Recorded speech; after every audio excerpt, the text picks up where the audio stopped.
Oskuslik meeleolu tabamine ning võrratud kaunis helikeeli iseloomustavad helilooja, koolijuhi ja pedagoogi tuudurlikku rikkaliku laulu.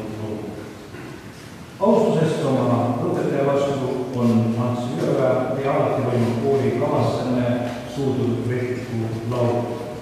Täna tuleb esitamisele ilmaliste valgus, loodud 1940. aastal, tekst autori enda. Juhatab tuudurlik õpilane Ants Üleväe.